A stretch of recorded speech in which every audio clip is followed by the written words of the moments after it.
memuji memuliakan nama Tuhan di dalam nama Tuhan Yesus. Yang siap memuji memuliakan nama Tuhan katakan. Jadi kalau lagi katakan, berikan tangan mulia buat Tuhan. Haleluya. Mari sama-sama kita berdoa. Bersuka cita bagi Tuhan.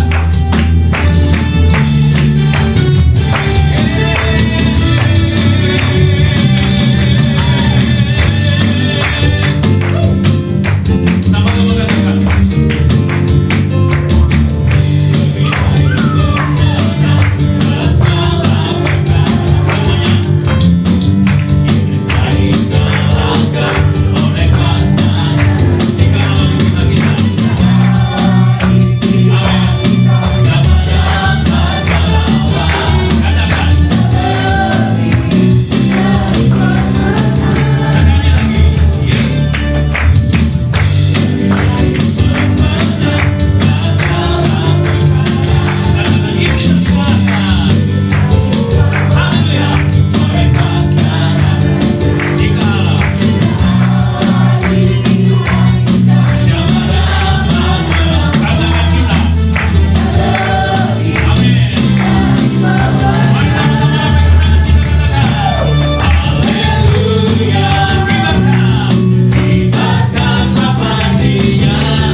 bersama-sama mendengarkan firman-Mu dan kami boleh mempelajarinya.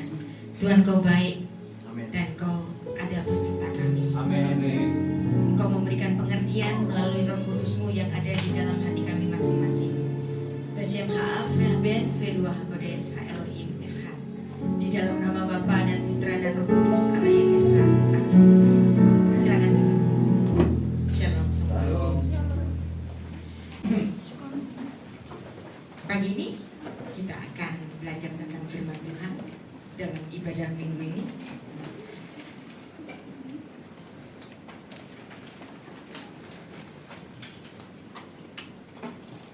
Nggak bisa jalannya. Tolong jalanin aja deh. Ya, oke, terus. Kita akan belajar mengenai keselamatan bagi bangsa-bangsa dan kita belajar kitab Yunus secara penuh dari pasal pertama sampai pasal keempat. Saya biasanya kalau ngajar ini biasanya saya perlu waktu 3 jam. Jadi siap-siap ya. Keselamatan bagi bangsa-bangsa yaitu ada di dalam kitab Yunus, dan Alkitab itu selalu bicara tentang segala sesuatu itu dari awal mulanya, ada genealoginya, ya, genealogi bangsa-bangsa. Nah, kalau di Perjanjian Lama kita belajar tentang Perjanjian Lama, itu kita kayaknya Tuhan itu nggak adil atau pilih kasih. Yang dipikirin cuman bangsa-bangsa, cuman bangsa pilihannya, yaitu siapa? Israel. Kayaknya Tuhan nggak peduli dengan adanya bangsa yang lain. Tapi sebenarnya di Perjanjian Lama Tuhan juga memperhatikan bangsa-bangsa lain dan kita akan mempelajari di sini. Jadi ada silsilah bahwa Adam punya 3 putra, yang satu mati, Habel. Atas kematian Habel kemudian Tuhan memberikan kompensasi yang lain, yaitu putra yang bernama Set, dan Set ini menurunkan orang-orang garis orang-orang yang takut akan Allah. Dari Set nanti lahir Nuh, dari Nuh karena orang-orang di sekitarnya itu semuanya berdosa dan kemudian mereka dihabiskan oleh air bah. Dan dari Nuh ini ada 3 putra, ada Ham, Sem, dan Yafet. Kemudian dari Nuh lanjut turun ke siapa? Sem. Tuhan memilih Sem, garis Sem. Dari Sem nanti ada lahir Abraham, dari Abraham lahir Sarah, dari istrinya Sarah nanti lahir Ishak. Ishak lahir Yakub, kemudian dari Yakub lahir Israel, dan kemudian Allah yang inkarnasi itu lahir melalui suku Yehuda. Dari sini kita masih melihat Tuhan apa? Pilih kasih. Mikirinya cuma Israel doang. Terus gimana dengan bangsa-bangsa lain? Ya. Memang awalnya Tuhan untuk memperkenalkan dirinya, dia harus memilih satu bangsa, yaitu bangsa Israel, yang dipilihnya dari Sem. Kejadian 5 ayat 32. Setelah Nuh berumur 500 tahun, ia memperanakkan Sem, Ham, dan Yafet. Nah, itulah sebabnya agama-agama besar di dunia ini namanya agama Semitik Ibrahimi. Apa itu agama Semitik Ibrahimi? Ada agama Yahudi. Dari situ ada agama Kristen, kemudian agama Islam. Ini agama yang sama-sama menyembah Allah yang disembah oleh Ibrahim. Nah, sekarang kita akan membuktikan betulkah Tuhan itu memperhatikan bangsa-bangsa lain juga. Nah, di kitab Yunus ini Tuhan membuktikan dirinya bahwa dia peduli terhadap bangsa-bangsa non-Semit. Ya. Di sini Yunus disuruh oleh Tuhan untuk pergi ke bangsa-bangsa non-Semit. Dan buktinya di mana? Di kitab Yunus, ya. Dan di Yunus ini Yunus artinya burung merpati, Yona, ya. Dan dari sini kita akan mengenal kota Niniwe. Apa itu kota Niniwe? Di mana itu kota Niniwe? Ya. Nah, kita baca dulu Kejadian 10 ayat 6 dan seterusnya supaya kita memiliki gambar besar. Apa sih Niniwe itu?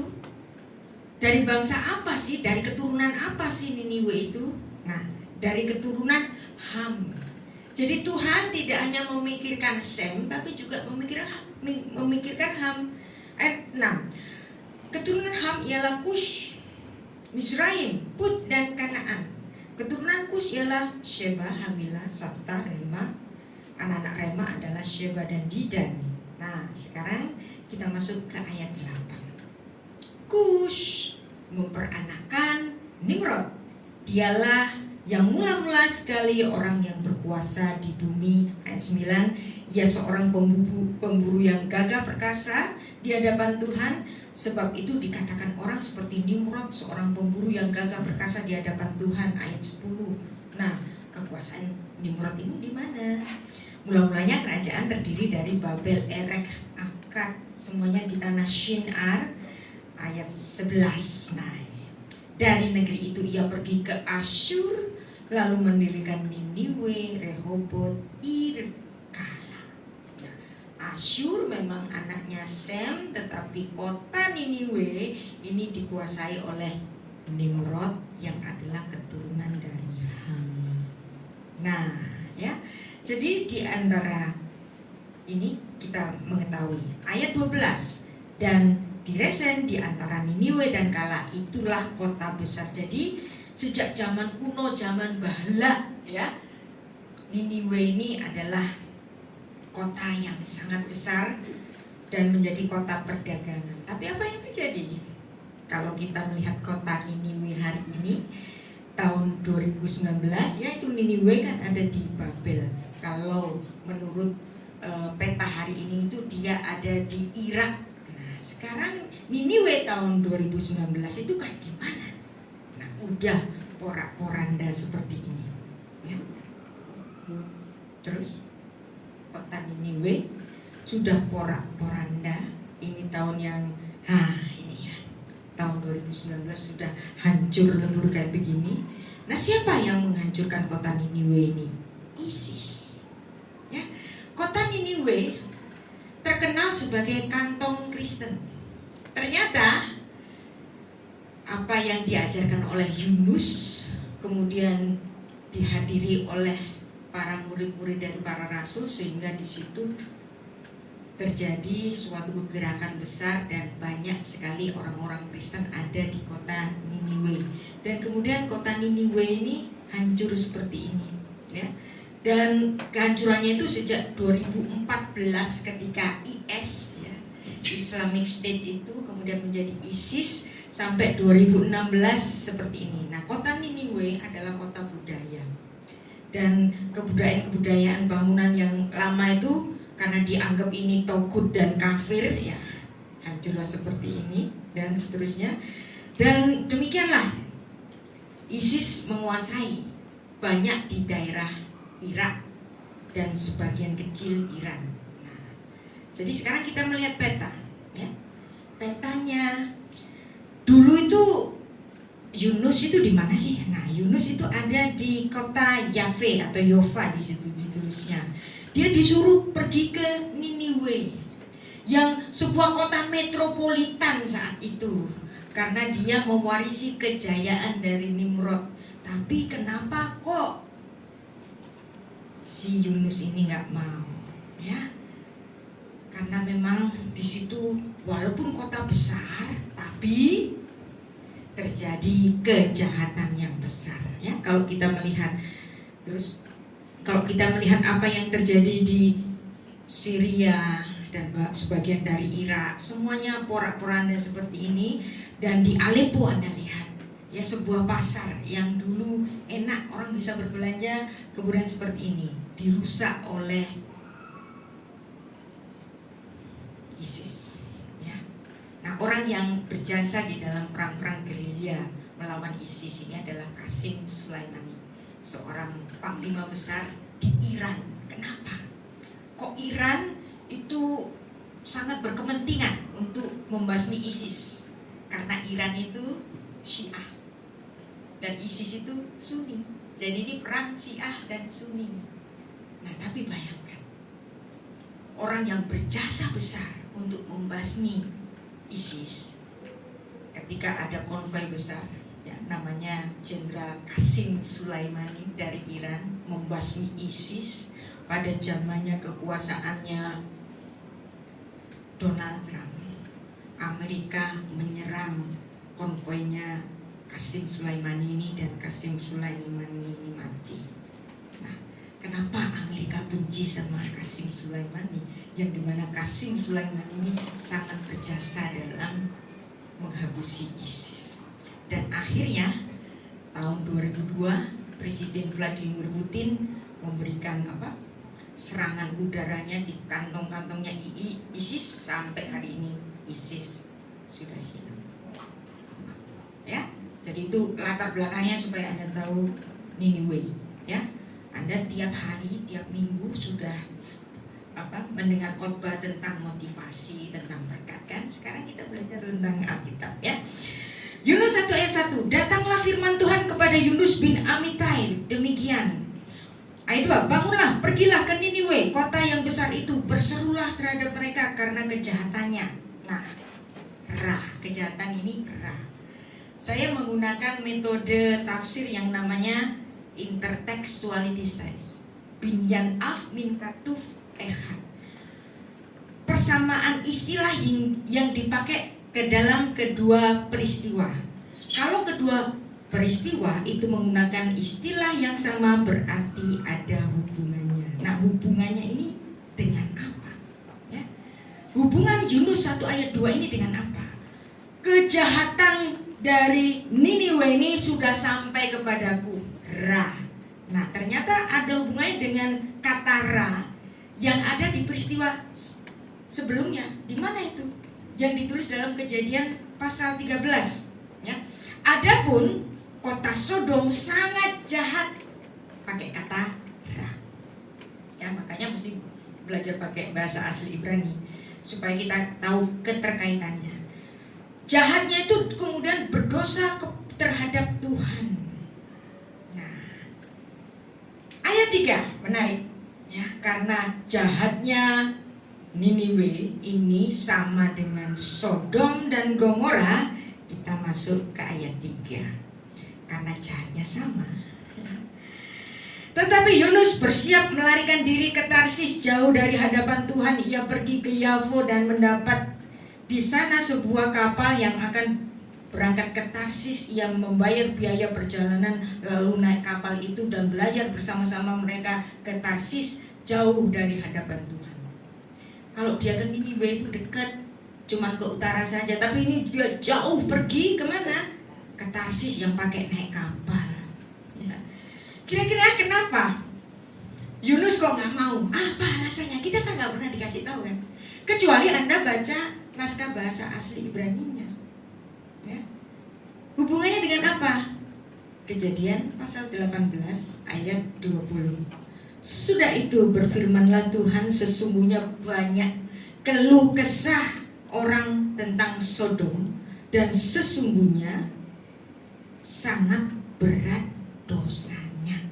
Nah, apa sih dosanya Sodom ini? Kok Tuhan itu mengatakan sangat berat ya? Nah, kalau Anda membaca Kejadian 19 ayat 24 sampai 25, kemudian Tuhan menurunkan hujan belerang api di atas Sodom dan Gomora, berasal dari Tuhan dari langit, ditunggang balikkannya. Nah, kata ini nanti dipakai di mana? Nanti dipakai di kitab Yunus. Jadi penghukuman yang sama kepada Sodom, kata ini nanti dipakai di kitab Yunus. Jadi kejahatan Niniwe itu adalah kejahatan yang sama dengan dosa Sodom. Dari sini Anda tahu kenapa Yunus nggak mau ke Niniwe? Tahu? Dia nggak mau disodomi di situ. Paham? Takut dia. Nanti akan terjadi seperti malaikat Tuhan yang datang ke rumah Lot, terus digedor-gedor, orang-orang minta dikeluarkan orang itu. Ya, kita baca Kejadian 19 ayat 4. Yunus tahu persis kata-kata yang dipakai oleh Tuhan adalah kata-kata yang sama ketika Tuhan berfirman kepada Abraham kata-kata yang sama dan dosa yang sama ada di Niniwe. Ya, itulah kenapa Yunus menolak. Kejadian 19 ayat 4. Tetapi sebelum mereka tidur, orang-orang lelaki dari kota Sodom itu, dari yang muda sampai yang tua, bahkan seluruh kota tidak ada yang terkecuali datang mengepung rumah itu. Mereka berseru kepada Lot, di manakah orang-orang yang datang kepadamu malam ini? Bawalah mereka keluar kepada kami supaya kami, para laki-laki ini, ya, dikepungkan, supaya kami memakai mereka, laki-laki itu yang ada di rumahmu. Ini male to male sexual assault yang terjadi di Sodom, dan hal ini pula yang terjadi di Niniwe. Yunus gak mau, Tuhan, aku gak mau disodomi oleh orang-orang Niniwe. Lari dia. Lari kemana? Lari ke Tarsus. Ya. Yunus 1:4. Tetapi Tuhan menurunkan angin ribut ke laut. Lalu terjadilah badai besar sehingga kapal itu hampir-hampir terpukul hancur. Awak kapal menjadi takut, ayat 5. Masing-masing berteriak kepada Allahnya, kepada dewa-dewa mereka, dan mereka membuang ke dalam laut segala muatan kapal itu untuk meringankannya. Tetapi Yunus telah turun ke dalam ruang kapal yang paling bawah dan berbaring di situ lalu tidur nyenyak. Wow. Peristiwa ini mengingatkan Anda di mana? Mengingatkan Yesus bersama murid-muridnya, yang ketika murid-muridnya pada ketakutan ada badai di Danau Galilea, tidur, yang Yesus enak-enak tidur, dan kemudian murid-muridnya menjadi protes, guru kok engkau tidur? Ini sama Yunus. Nah, jadi bayangkan bedanya Yunus dengan Yesus. Ya, Yesus tahu, ya, sang putra Bapa ini tahu kalau dikirim ke bumi nanti apa? Nanti di-abuse oleh orang-orang dan mati di kayu salib. Tapi dia nggak lari. Yunus takut diperkosa sama orang-orang Niniwe, lari ke Tarsus. Ya. Nah, kemudian ayat 7, orang-orang yang ada di kapal itu kemudian membuang undi. Ini gara-gara siapa ini? Siapa yang bikin malapetaka ini? Nah, kemudian undinya itu jatuh ke siapa? Jatuhnya ke Yunus. Ayat 9. Sautnya kepada mereka, aku seorang Ibrani. Ya, maksudnya begini, aku gak seperti kalian yang menyembah dewa-dewa. Aku seorang Ibrani yang takut akan Yehovah Tuhan, Allah yang empunya langit, yang telah menjadikan lautan dan daratan. Kemudian mereka mengangkat Yusuf lalu mencampakkannya ke laut, dan laut berhenti mengamuk. Bukankah ini peristiwa yang sama dengan yang terjadi di Perjanjian Baru, kan? Jadi apa yang dituliskan dalam kitab Yunus adalah tipologi yang terjadi dalam kitab Perjanjian Baru, ya, yang dimana sepertinya walaupun Perjanjian Lama itu Tuhan fokus ke bangsa Israel, ternyata enggak. Dia pun mengingat bangsa-bangsa lain, bahkan yang paling bejat sekalipun di Niniwe. Artinya memang Tuhan untuk segala bangsa, Yesus untuk segala bangsa. Nah, Yunus 1 ayat 17. Maka atas penentuan Tuhan datanglah seekor ikan besar yang menelan Yunus, dan Yunus tinggal di dalam perut ikan itu berapa lama?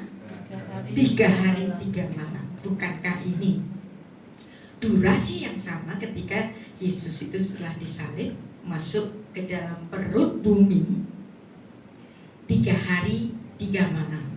Shlosha yamin ve shlosha leilot. Kita baca Matius 12 ayat 40. Sebab seperti Yunus tinggal di dalam perut ikan 3 hari 3 malam, demikianlah juga anak manusia akan tinggal di dalam rahim bumi 3 hari 3 malam. Nah, di situ Yunus di dalam perut ikan, Yunusnya berdoa. Yunus 2 ayat 1.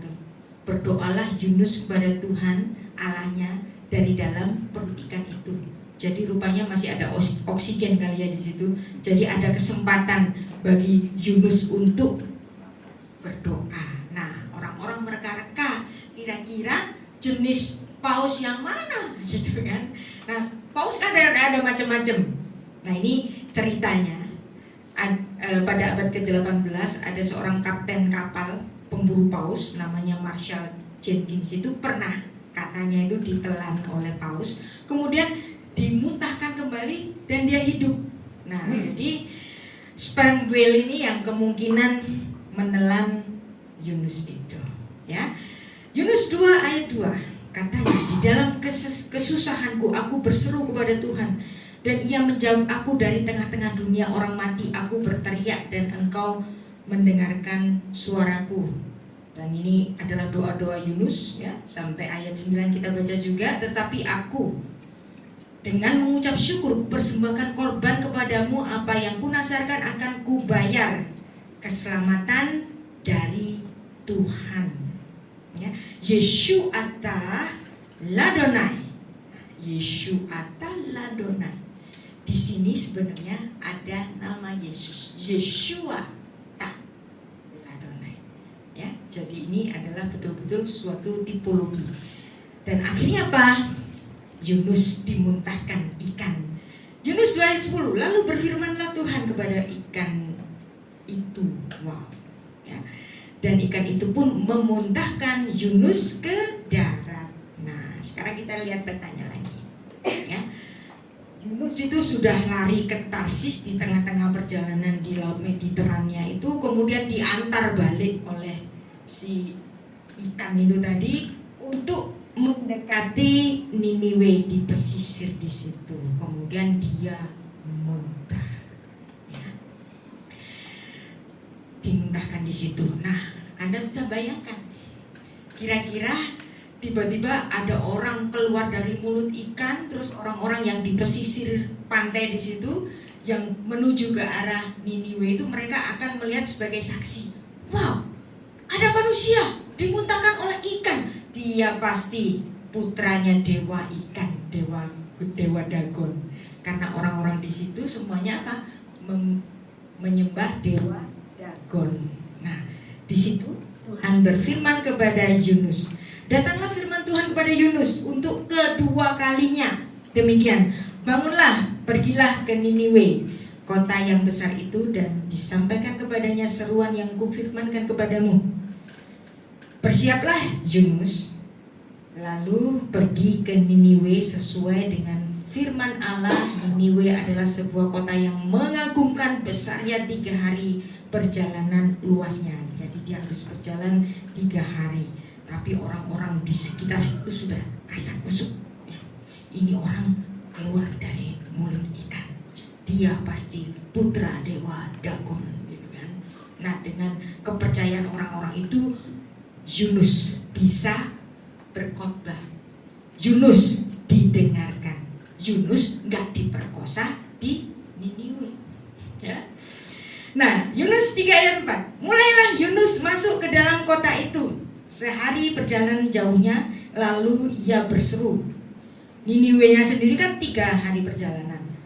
Jadi sehari perjalanan dia khotbah terus di sepanjang jalan itu.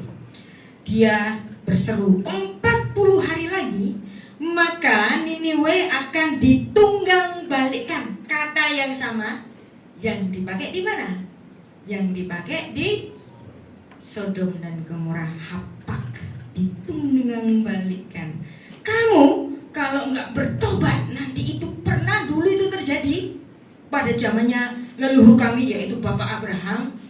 Ada 2 kota yang ditunggang balikan oleh Tuhan kalau kamu nggak berbalik dari dosamu yang sangat berat ini. Nah, jadi ada kata mahpeka, ada dari kata hapak, dan di sini nehpaket.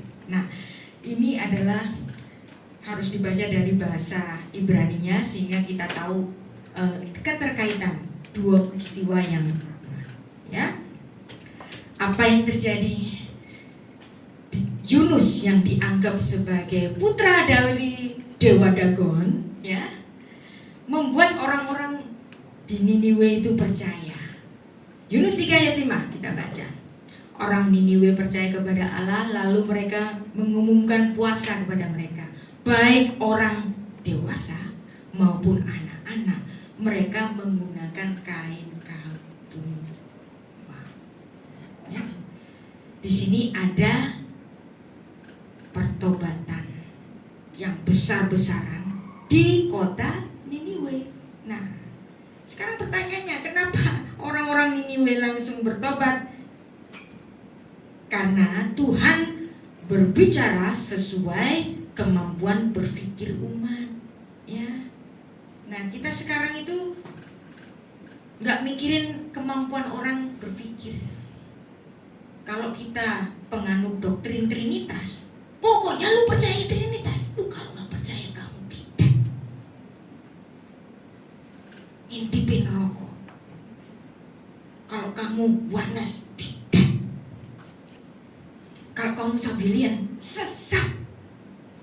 Kita memaksakan daya nalar kita untuk orang lain, padahal Tuhan enggak. Orang di Niniwe mengenal Tuhannya itu Dewa Dagon, sehingga Tuhan menggunakan nalarnya orang-orang di Niniwe apa? Ya berpikir seperti orang-orang yang menyembah Dewa Dagon. Kamu penyembah dewa ikan kan? Aku akan mengirimkan orangku untuk berkhotbah di hadapanmu sebagai putra dari dewa ikan. Ya. Di sini Tuhan apa? Tuhan mengikuti daya nalar kita. Padahal Musa kan apa? Syahadat yang diajarkan oleh Musa. Shema Israel, Adonai Eloheinu, Adonai Echad. Dengar Israel, Tuhan itu Allah kita. Tuhan itu esa, monoteisme. Tapi di sini di Niniwe Tuhan tidak menerapkan Shema, tapi apa? Memakai daya pikirnya orang Niniwe. Kalau kamu percayanya sama dewa ikan, ya udah, aku bicara dengan logika ikanmu. Jadi ini yang membedakan kita orang Kristen menjadi intoleransi sama saudara-saudara kita sendiri. Enggak Trinitas, bidat. Lu mau balik ke monoteisme, bidat, sesat. Tidak ada kasih, intoleransi, fanatisme, tradisi. Padahal kata Trinitas enggak ada kan di Alkitab. Tapi begitu orang itu bicara, enggak, aku nggak mau Trinitas, aku mau monoteisme, langsung dikatain bidat. Kenapa? Kita tidak merasakan apa yang Bapa rasakan. Yang Bapa rasakan adalah apa? Keselamatan. Yang dimana pada akhirnya tujuannya itu apa? Untuk mengenal Dia. Orang yang mengenal Tuhan secara Trinitas, dibiarkan Tuhan secara Trinitas. Orang yang mengenal Tuhan secara monoteisme, dibiarkan Tuhan secara monoteisme. Bahkan orang yang mengenal Tuhan secara ikan, Tuhan bicara lewat ikan. Kitab Yunus. Dan kita menjadi intoleransi kepada saudara-saudara kita sendiri. Dan ini sudah beribu-ribu tahun terjadi. Sejak Konsili Nikea 325, orang bicara tentang Trinitas. Alexandria itu adalah kekuatan kekristenan di Mesir, ya. Dan itu kota itu dibangun oleh Alexander Agung. Banyak filsuf-filsuf besar di situ, ya. Philo dari Alexandria, ya. Jadi di situ kota yang sangat berbudaya tinggi karena diisi orang-orangnya itu para pemikir, ya. Dan ada satu perempuan namanya Hipatia, ya. Hipatia adalah seorang filsuf perempuan, dan dia memuridkan banyak orang-orang yang kemudian menjadi Kristen. Tapi si Hipatia ini nggak mau jadi Kristen, nggak, aku ini saja, ya. Apa yang terjadi pada Hipatia? Gak peduli murid-muridnya itu. Dia ditelanjangi. Dan ditelanjanginya di mana? Ditelanjangi di pasar, dimutilasi oleh gerombolan orang-orang Kristen. Ya. Jadi kadang-kadang orang-orang Kristen itu bisa menjadi biadab. Padahal Tuhan bisa memakai cara apa saja, termasuk logika ikan. Ya. Jadi kalau kita ke gereja, kalau kita belajar tentang firman Tuhan, tujuannya itu apa? Pengenalan akan Dia, bukan soal doktrinnya. Saya sering ditanyain teman-teman saya, Bu, gimana sih ini bicara begini, sih ini bicara begitu. Saya bicara, sepanjang dia mengakui Yesus adalah Tuhan dan Juru Selamat, dia saudara kita. Karena kekristenan membawa dia di dalam suatu relationship kepada Yesus Kristus yang pada akhirnya membawa kita ke langit baru dan bumi yang baru. Nah, lanjut ya. Yunus 3 ayat 6. Setelah sampai kabar itu kepada raja kota Niniwe, turunlah ia dari singgasananya, ditanggalkannya jubahnya, diselubungkannya kain kabung, lalu duduklah ia di abu. Wow. Artinya di sini kalau sampai rajanya juga ikut bertobat, di sini ada pertobatan nasional. Ya. Bedanya dengan yang di Sodom itu apa? Raja Sodom itu pernah kalah perang dengan Abraham. Tapi apa yang terjadi? Dia tidak melihat Abraham sebagai orang benar. Mursal tetap mursal, diterus-terus mau sampai Tuhan bertindak. Nah, tapi apa yang terjadi?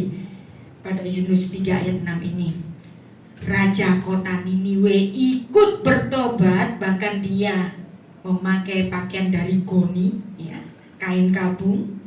Kemudian dia duduk di dalam abu. Dia bertobat dari segala kejahatannya. Jadi abu di sini itu adalah tanda perkabungan. Nah, Sodom dan Gomora itu enggak bertobat. Tetapi di sini Niniwe bertobat. Kita baca 2 Petrus 2 ayat 6 sampai 8, ya. Jadi peristiwa yang di Sodom itu diberitakan oleh Yunus kepada orang-orang di Niniwe. Habis kamu jadi laut mati, ya, dengan hujan belerang dan api, habis. Nah, ketakutanlah orang-orang di Niniwe itu. Dan ketidak adanya pertobatan di Sodom dan Gomora ini dicatat di dalam 2 Petrus 2 ayat 6 sampai 8. Dan jika Allah membinasakan kota Sodom dan Gomora dengan api, dan dengan demikian memusnahkannya dan menjadikan suatu peringatan untuk mereka yang hidup fasik di masa-masa kemudian, ya. Jadi apa yang terjadi di Sodom itulah yang menjadi berita-berita bagi para nabi untuk orang itu bertobat. Ayat 7, tetapi ia menyelamatkan Lot, orang yang benar, yang terus-menerus menderita dengan cara hidup orang yang tidak mengenal hukum dan yang hanya mengikuti hawa nafsu mereka saja. Jadi betul-betul sama dosanya orang Sodom dan dosanya orang Niniwe, sama ya di sini. Sebab orang ini benar tinggal di tengah-tengah mereka dan setiap hari melihat dengan mendengar perbuatan-perbuatan mereka yang jahat itu, sehingga jiwanya yang benar itu tersiksa. Ya. Nah, jadi apa yang terjadi di Sodom diberitakan oleh Yunus kepada Niniwe. Hasilnya Yunus 3 ayat 7. Lalu atas perintah raja dan pembesarnya, orang memaklumkan dan mengatakan di Niniwe demikian: manusia dan ternak, lembu sapi, kambing domba enggak boleh makan apa-apa. Bukan cuman orangnya yang puasa, ternak-ternaknya juga disuruh berpuasa. Tidak boleh makan rumput, tidak boleh minum air, enggak makan, enggak minum. Coba, artinya ini betul-betul terjadi pertobatan nasional, ya. Ayat 9, siapa tahu, kata si Raja Sodom ini, kalau kita sudah doa puasa, memakai kain kabung. Siapa tahu mungkin Allah akan berbalik dan menyesal, berpaling dari murkanya yang menyala-nyala itu, sehingga kita tidak binasa. Wow. Dan Tuhan itu adalah yang maha sabar. Begitu melihat umatnya yang non-Israel, keturunan Ham, ya, sama aja. Tuhan juga berkenan terhadap pertobatan mereka. Yunus 3 ayat 10. Ketika Allah melihat perbuatan mereka itu, yakni bagaimana mereka berbalik dari tingkah lakunya yang jahat, apa di sini? Menyesalah Tuhan. Tuhan bersedih karena malapetaka yang telah dirancangkannya terhadap mereka, dan ia pun tidak jadi melakukannya. Wow. Jadi di sini kita melihat ada nubuat persyarat. Kalau kamu nggak bertobat, aku tunggang balikan seperti Sodom, karena dosamu persis seperti Sodom. Dan di sini Tuhan dibuat berkenan dengan pertobatan massal, pertobatan nasional dari orang-orang di Niniwe. Tapi sekarang keadaan menjadi berbalik, ya. Itulah keadaan seperti kita orang Kristen yang sudah menjadi beragama Kristen, kemudian melihat orang-orang bertobat, kita jadi panas hati, ya, persis, ya. Yunus 4 ayat 1. Tetapi hal itu sangat mengesalkan hati Yunus. Lalu marahlah ia. Loh, ada orang bertobat dan Tuhan berkenan terhadap pertobatannya, kok marah? Kita sering begitu deh, ya. Ngelihat teman kita saleh, ya, kita kata-katain. Kenapa? Bohong itu. Orang dia lu jahat, tiba-tiba kok berdosa. Sandiworo, gitu kan? Nah, apa sih yang membuat Yunus marah? Roma 5 ayat 20 kita bandingkan di sini. Tetapi hukum Taurat ditambahkan supaya pelanggaran menjadi semakin banyak. Di mana dosa bertambah banyak, di sana kasih karunia menjadi berlimpah-limpah. Di sini Rabi Saul menunjukkan bahwa baik dosa maupun konsekuensinya, yaitu kematian dan realitas universal ini, tidak mungkin bertambah lagi, ya. Dosa, apakah yang lebih besar daripada dosa memisahkan seluruh ciptaan dari penciptanya? Di sini kemarahan Yunus itu seolah-olah apa? Dia ingin memisahkan antara sang pencipta dengan penciptanya, ya. Kenapa? Enggak, orang aku ini Israel orang pilihan. Sekarang kok Niniwe juga dilihat Tuhan, cemburu, ya. Jadi itulah yang kita lakukan, ya. Kita selalu mengingat dosanya Adam, terus kita ingat dosanya Adam, ya. Ada yang menarik, ada tulisan menarik dari suatu kitab tradisinya orang Yahudi. Jadi ceritanya begini. Waktu nanti di Firdaus, para rabi Yahudi ini ketemu sama Adam. Terus para rabi Yahudi itu bilang begini, kamu ini yang bikin dosa di dunia sehingga kita semua berdosa. Terus kata si Adam, gak mau kalah, aku cuma berdosa sekali. Tapi coba kalian, dosa berapa kali? Jadi tidak ada kompetisi di dalam Tuhan, ya. Yunus 4 ayat 2. Dengan kemarahannya Yunus marah. Ada orang bertobat kok marah. Kita juga sering gitu kok, ya. Dan berdoalah ia kepada Tuhan, katanya, ya Tuhan, bukankah telah kukatakan itu ketika aku masih di negeriku? Itulah sebabnya maka aku dahulu melarikan diri ke Tarsis. Sebab aku tahu engkau itu pengasih dan penyayang, yang panjang sabar, berlimpah kasih setianya, serta yang menyesal karena malapetaka yang hendak didatangkannya. Mestinya nggak gini-gini amat deh. Marah. Akhirnya gondok keluar kota si Yunus ini. Yunus 4 ayat 5. Yunus keluar kota, meninggalkan kota itu, tinggal di sebelah timurnya. Ia mendirikan di situ sebuah pondok dan ia duduk di bawah naungannya menantikan apa yang terjadi di kota itu. Tak enteni, kualat itu Niniwe. Enak aja, tobat langsung diterima. Gak bisa, Tuhan harus memberikan hukuman kepada Niniwe. Tak enteni itu orang-orang kualat itu sambil marah-marah Yunusnya. Kemudian kan itu panas, dia bikin pondok panas, gersang banget, makin panaslah dia. Nah, Yunus 4 ayat 6. Lalu atas penentuan Tuhan Allah tumbuhlah sebatang pohon jarak melampaui kepala Yunus lalu menaunginya, dan ia terhibur senang. Aduh, kok ada pohon ya senang ya, ada hijau-hijau nih. Ia terhibur daripada kekesalan hatinya, dan Yunus sangat bersukacita karena pohon jarak itu.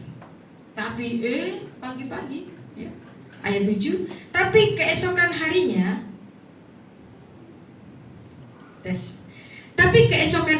ketika fajar menyingsing atas penentuan Allah, datanglah seekor ular lalu menggerek pohon jarak itu sehingga layu. Ya. Nah, tadi ayat 7, kita lanjut ayat 8. Sesudah matahari terbit, maka atas penentuan Allah bertiuplah angin dari timur yang panas sehingga sinar matahari menyakiti kepala Yunus. Lalu rebahlah ia lesu berharap supaya mati. Lebih baik aku mati aja daripada aku hidup. Ya, dia udah kesel nungguin Niniwe dihukum oleh Tuhan. Dia marah, kok orang Niniwe kok cepet amat sih, kok enak sih, enak tobat terus langsung diterima Tuhan, enak Dia masih marah-marah, dan kemudian dari kemarahannya itu, yang di mana pohon jarak yang menyenangkan hatinya itu, pohon jaraknya tiba-tiba layu. Ayat 9. Tetapi berfirmanlah Allah kepada Yunus, layakkah engkau marah gara-gara pohon jarak itu? Jawabnya, ya selayaknya lah aku marah sampai mati. Wow. Ya, kalau Anda lihat nabi-nabi di perjanjian lama itu dablek sama Tuhan, gak ada takut-takutnya sama Tuhan ya. Abraham pernah protes sama Tuhan, ya tak? Musa pernah protes sama Tuhan, Yunus protes kayak demikian sama Tuhan. Kepada Raja Semesta bisa ngomel-ngomel seperti ini. Wow. Siapa dia? Tapi itulah yang terjadi di Alkitab. Artinya di sini Tuhan begitu panjang sabar, dan hubungannya dengan manusia itu dinamis. Betapa banyak kita itu sering ngomel-ngomel sama orang tua, dan demikianlah kita kepada Tuhan juga. Ya. Ayat 9, tetapi berfirmanlah Allah kepada Yunus, layakkah engkau marah karena pohon jarak itu? Yunus bilang, ya layak aku sampai mati. Ayat 10. Lalu berfirmanlah Allah, engkau sayang kepada pohon jarak itu, yang untuknya sedikit pun engkau tidak berjerih payah, dan tidak engkau tumbuhkan, yang tumbuh di dalam satu malam dan binasa di dalam satu malam pula. Ya. Jadi tumbuhnya pohon jarak itu seperti pertobatan di Niniwe, kayak begitu. Aku melihat itu kayak begitu, dan itu memberikan aku penghiburan. Dan kamu marah-marah, pengen supaya Niniwe itu kayak pohon jarak tadi kan, layu kan. Tapi aku berkenan kepada pohon jarak itu. Nah, lalu Allah berfirman, kalau engkau sayang kepada pohon jarak itu, maka demikianlah aku sayang kepada pohon jarak itu. Sama. Pertobatan Niniwe yang hanya satu malam saja, satu hari saja, itu seperti pertobatannya Niniwe. Ayat 11, bagaimana aku tidak sayang kepada Niniwe, kota besar itu yang berpenduduk lebih dari 120.000 orang, yang semuanya tak tahu membedakan mana tangan kanan dan mana tangan kiri, dengan ternaknya yang banyak itu. Ya.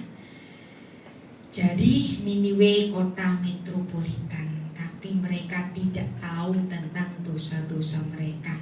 Dan di situ ada 120.000 orang.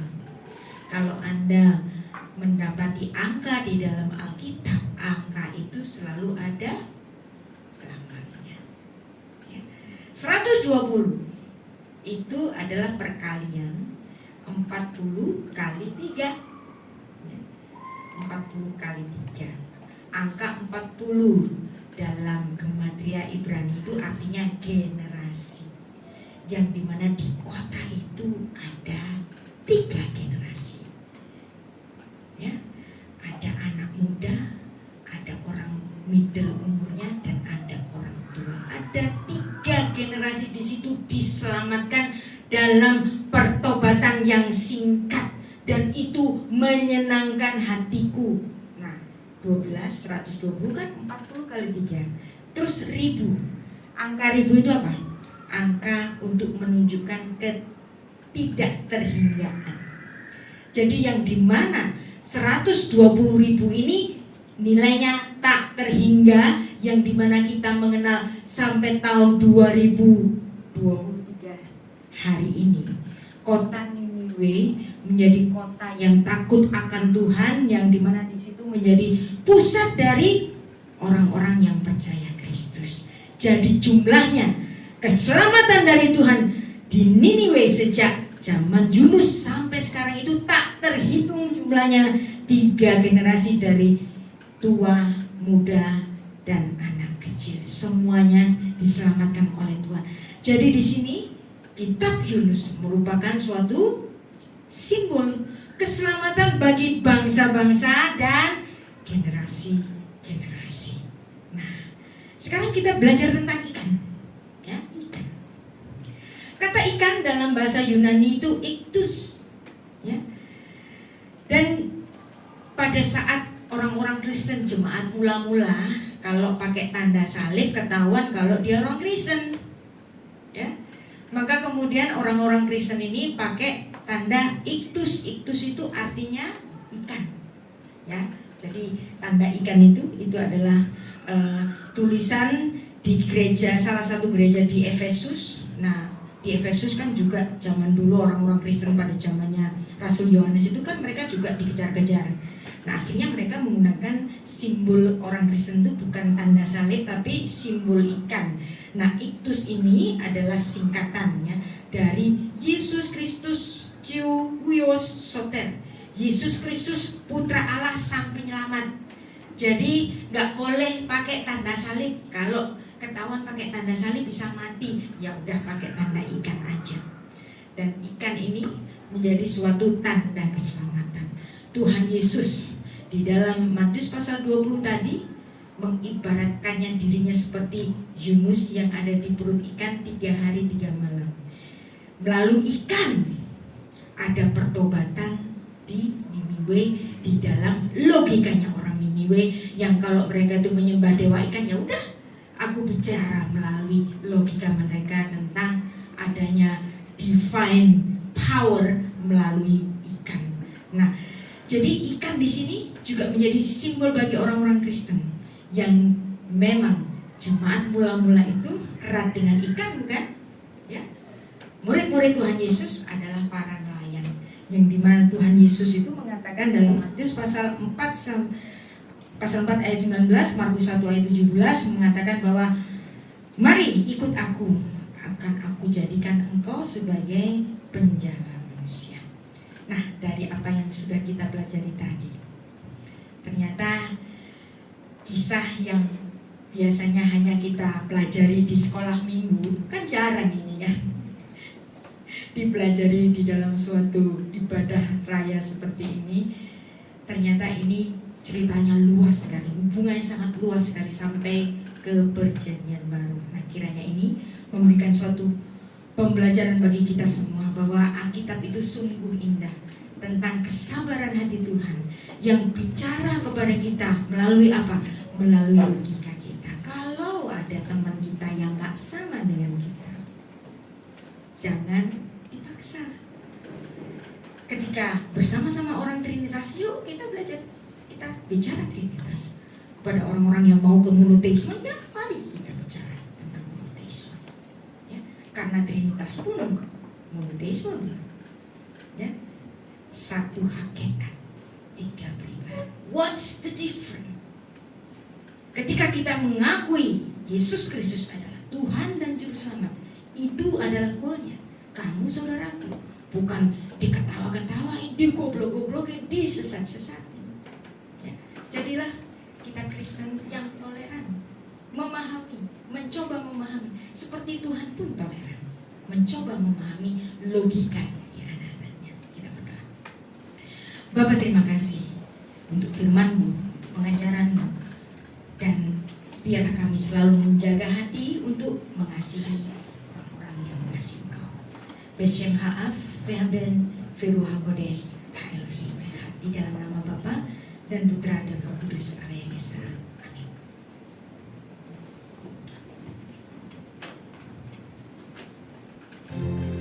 Puji Tuhan.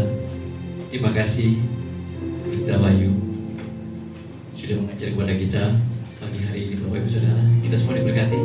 Amin. Kita berikan kemuliaan bagi Tuhan. Haleluya. Iya. Puji Tuhan, pagi hari ini senang bertemu dengan Pak Henry, Bu Rina, ya, keluarga semua. Ibu sehat semua. Ya. Baik, Bapak Ibu Saudara, kita akan mengakhiri ibadah kita pada pagi hari ini. Tapi sebelum mengakhiri, jika saya menyampaikan pengumuman bahwa minggu depan, besok hari Minggu yang sama jam 9 pagi di tempat ini, mari saya mengundang Bapak Ibu juga datang. Untuk minggu depan firman Tuhan akan dilayani oleh Bapak Samuel Tanujaya. Ya, jadi saya mengundang Bapak Ibu untuk tetap datang pada ibadah Minggu tanggal 30 Juli yang akan datang. Baik, mari kita akan bersama-sama mengakhiri ibadah kita. Kita mendengar satu pujian untuk kita bisa mengakhiri ibadah.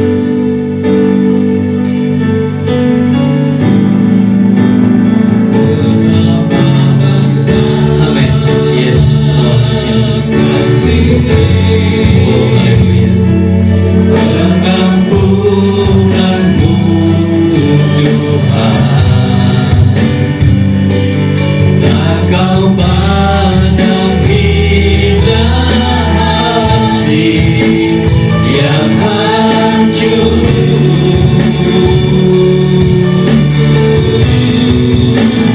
Ku berterima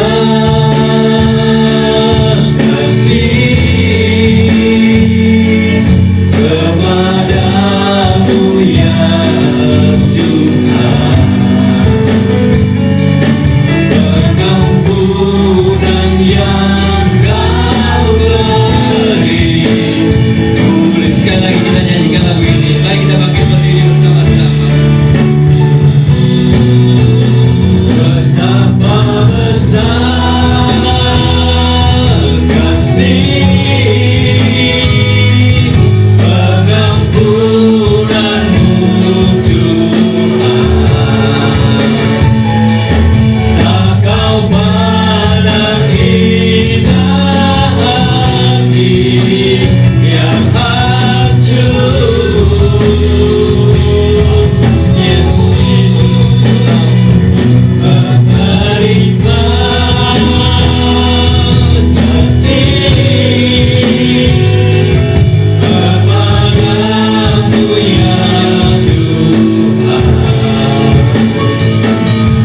Pengampunan yang kau beri, pulihkanku.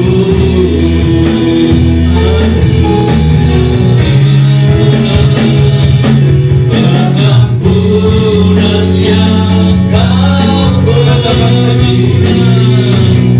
pengampunan yang kau beri,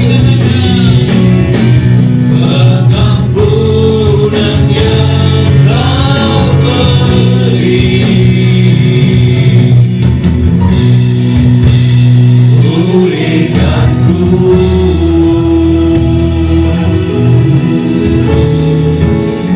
Bapa di surga, kami sungguh bersyukur, kami sungguh berterima kasih. Kau sungguh adalah Allah yang maha kasih, Bapa yang sungguh baik, yang sungguh-sungguh mengasihi kami semua. Engkau sungguh-sungguh tidak menginginkan seorang pun binasa ya Bapa. Penuh kasih, panjang sabar. Sungguh Engkau Bapa yang ingin melihat kami semuanya diselamatkan dan hidup bersama-sama dengan Engkau di surga yang kekal. Terima kasih untuk firman-Mu yang sudah Kau nyatakan melalui hamba-Mu Ibu Rita Wahyu di tengah-tengah kami. Bahwa ya kiranya Engkau senantiasa memberkati hamba-Mu ini. Bila kiranya Engkau menambahkan hikmat-Mu, dan bila Engkau senantiasa memakai hamba-Mu ini semakin lebih dan lebih lagi, sehingga banyak jiwa akan diberkati oleh firman-Mu dan dibawa kembali untuk datang kepada-Mu ya Bapa. Berkati keluarganya, berkati pekerjaannya, dan berkati pelayanannya. Bila kiranya hamba-Mu ini boleh semakin hari, boleh semakin heran menjadi alat yang efektif di tangan-Mu ya Bapa. Terima kasih Bapa di surga.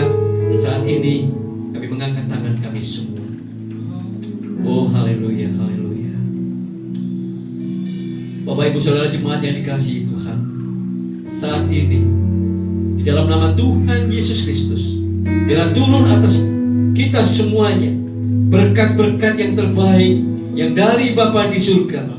Biarlah kiranya menyertai dalam hidup kita, pekerjaan kita, apapun yang kita lakukan.